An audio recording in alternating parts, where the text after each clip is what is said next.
Next, we'll welcome Ellie Rogers to the stage.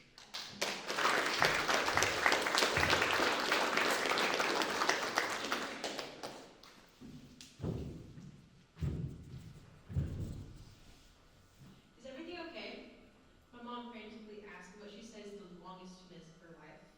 She could hear my sister wailing in the bassinet on the other side of the room. Finally, I made my dramatic entrance into this world, and our family was complete.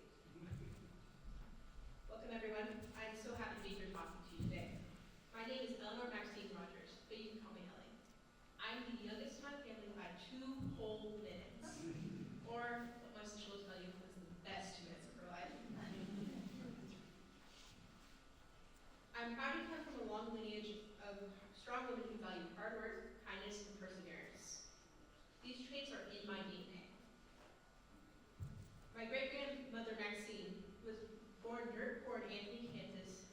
She came to Wichita and worked really hard as a real estate agent to make a life for her family. My grandmother Pat started the first organic city farm in Wichita.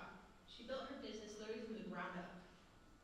She reached out to local chefs to start working on a farm-to-table concept, ran the Old Town Farmers Market, and provided space for her family to thrive. The most important trait my mom taught me was kindness. My mom is one of the kindest people I know. Don't get me wrong, she works extremely hard to provide for her family, but most of all, she wants people to be happy and kind to each other. When I started second grade, my parents made the decision that my dad would quit his job and homeschool my sister and me. It was great. Our first day of homeschool, we saw the solar eclipse, and we learned about eclipses, the sun, and the solar system, and got the rare chance to experience night in the middle of the day. Homeschool was a great time in my life. We read so many books, school up apart, suffered from the math. We also got to sleep in and work on our diplomas. During the spring and summer, we took time away from our studies and we worked with our grandma in the gardens. We picked vegetables, washed them, got them ready for local chefs. This was the beginning of knowing it takes hard work to be successful. One year we saved our money and we got a bell tent for the backyard. We spent so much time in that tent. We had sleepovers in it, studied in it, and played in it.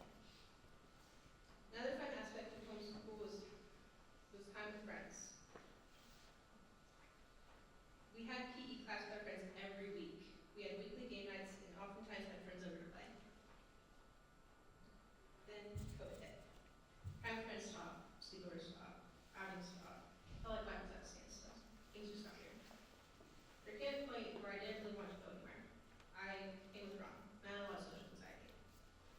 My mom knew that she wanted me to overcome these feelings.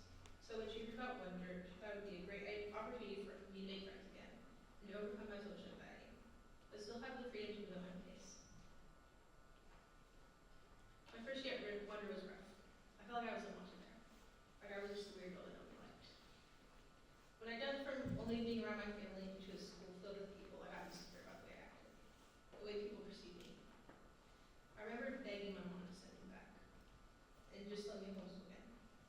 But like she always does, she made a better decision and said yeah. First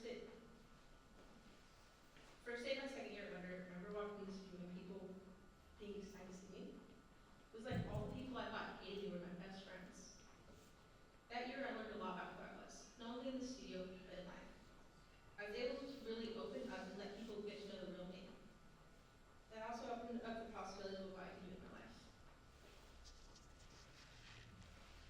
When deciding what I wanted to do for my second apprenticeship, I was drawn to Wonder One.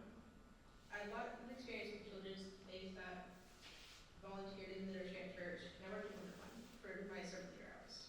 It just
school on standardized tests, while also scoring higher on emotional metrics. I also determined that Montessori education in public schools would help close the gap between higher income and lower income students. Where do I come in? I'm going to be an advocate for creating Montessori classrooms in public schools. I know that there will be pushback to this idea. There will have to be a shift in focus from state-mandated testing to what's important, fostering love learning. There will also be a change in regulations of states to allow Montessori education. Taking back to the traits I outlined in the beginning of my speech. The traits that are ingrained in my DNA from the wonderful women that came before me. I will work hard. I will get my teaching certification, the Montessori certification. I will start speaking with the Board of Education about how we can change the way we approach early education. I will work with lawmakers to change regulations. I will be kind. I will be kind as I educate adults on the Montessori way. I will be kind with opposition. When I work with children in the classroom, I will be loving and supportive as they navigate their surroundings.